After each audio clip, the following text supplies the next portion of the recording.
Hello, happy good morning. Friday ആയതുകൊണ്ടാണ് ഇത്ര happy ആയിട്ടിരിക്കുന്നത്. വീട്ടിൽ പോകുന്ന ദിവസമാണല്ലോ. അപ്പം ഞാൻ ഹോസ്റ്റലിലാണുള്ളത്. വേഗം ബാഗൊക്കെ പാക്ക് ചെയ്ത് റെഡി ആയിക്കൊണ്ടിരിക്കുകയാണ്. അപ്പോൾ എൻ്റെ ബ്രേക്ക്ഫാസ്റ്റൊക്കെ കഴിഞ്ഞു. ഞാൻ ഇറങ്ങുകയാണ്. ഇന്നിപ്പോൾ വണ്ടി എടുക്കുന്നില്ല, വീട്ടിലേക്ക് പോകുന്നതുകൊണ്ട്. നമ്മുടെ ജോസഫ് റോഡിനടുത്തുള്ള സേക്രഡ് ഹാർട്ട് ഹോസ്റ്റലിലാണ് ഞാൻ നിൽക്കുന്നത്. ഹോസ്റ്റലുള്ള ലൊക്കേഷൻ എന്ന് പറഞ്ഞു വെച്ചിട്ടുണ്ടെങ്കിൽ അത്യാവശ്യം കാം ആൻഡ് കൂൾ ഒരു ക്വയറ്റ് ഏരിയയാണ്. എനിക്ക് ഭയങ്കര ഇഷ്ടപ്പെട്ടിട്ടുണ്ട്. സിറ്റീൻ്റെ സെൻറ്ററിൽ തന്നെയാണ്. കുറേ നാളുകൾക്ക് ശേഷം വീട്ടിൽ നിന്ന് മാറിയിട്ടാണല്ലോ. അപ്പം എന്നേക്കാൾ കൂടുതൽ ഭയങ്കര കൺസേൺ ആയിരുന്നു സുധിയേട്ടന്. ഹോസ്റ്റൽ എത്രത്തോളം സെറ്റ് ആവും, നല്ല ഹോസ്റ്റൽ കിട്ടുമോ, അങ്ങനെയൊക്കെ ആയിരുന്നു. ഓൾമോസ്റ്റ് കാലിക്കറ്റ് സിറ്റിയിൽ കുറേ ഹോസ്റ്റലുകൾ പോയിട്ട് തപ്പി നോക്കിയിട്ടുണ്ടായിരുന്നു. അതുകൊണ്ട് പറയാണ് ടൗണിൽ വെച്ച് ഏറ്റവും ബെസ്റ്റ് ഹോസ്റ്റലാണ്. കാരണം ഇങ്ങനൊരു ഹോസ്റ്റൽ ഇനിയിപ്പോൾ ഇവിടെ കിട്ടുമെന്ന് എനിക്ക് തോന്നുന്നില്ല. നീറ്റ്നെസ് ആണെങ്കിലും അതുപോലെ തന്നെ ഫുഡിൻ്റെ കാര്യമാണ് മെയിൻ.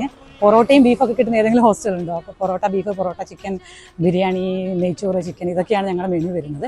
അപ്പോൾ അതുകൊണ്ട് ഞാൻ അവരെയൊക്കെ മിസ് ചെയ്യുന്നുണ്ടെങ്കിലും അടിപൊളി ഫുഡ് കിട്ടുന്നത് കൊണ്ട് ഞാൻ ഇത്തിരിയെങ്കിലും ഹാപ്പി ആയിരിക്കുന്നവർക്ക് സുധിയേട്ടൻ ആ ഒരു സമാധാനം ഉണ്ടാവുമല്ലോ.